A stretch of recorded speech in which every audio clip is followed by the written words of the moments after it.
अब सवाल ये कि इस्तीफ़ा दिया गया है या इस्तीफ़ा लिया गया है। कथित रूप से चिट्ठी में लिखा है कि उनके स्वास्थ्य को देखते हुए वो अपना पद छोड़ रहे हैं, लेकिन उनकी दिनचर्या से, उनके काम करने के तरीके से लगता नहीं था कि उनके स्वास्थ्य में बहुत ज़्यादा दिक्कत थी। बहरहाल निर्णय उनका व्यक्तिगत है, लेकिन कुछ मसला ज़रूर है, क्योंकि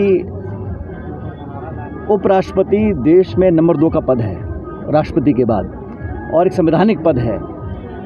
भाजपा और केंद्र सरकार ने हमेशा संवैधानिक संस्थाओं का और संवैधानिक पदों का कभी मान सम्मान किया नहीं है। जिस तरह से इतनी तेज़ी से ये घटनाक्रम हुआ बिना वजह, और बिना वजह तो कुछ होता नहीं है, निश्चित रूप से कुछ ना कुछ घटनाक्रम पर्दे के पीछे हुआ है।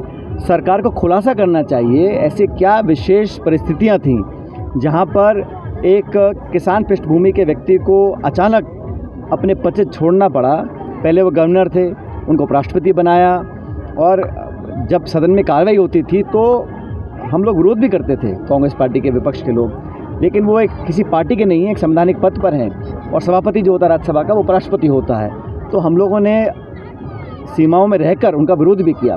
लेकिन इस तरह जो अचानक इस्तीफ़ा लिया गया, दिया गया, इससे इस बात की पुष्टि होती है कि बीजेपी और केंद्र सरकार, इनको कोई परवाह नहीं है ना संविधान की, संवैधानिक संस्थाओं के, संवैधानिक पदों की।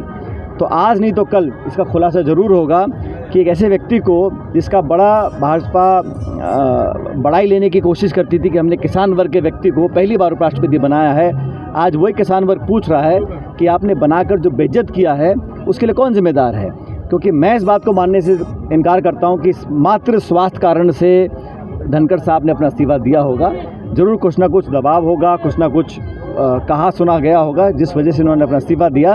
लेकिन ये जो जल्दबाजी से पर्दे के पीछे चुपचाप तरीके से इस्तीफ़े लिए जा रहे हैं, लोगों को हटाया जा रहा है, इन कारणों का खुलासा सरकार को करना चाहिए। और मुझे लगता है आज नहीं तो कल पूरी बात सामने आएगी, सच्चाई का पता पड़ेगा कि किन कारणों से ये सारा कुछ हुआ।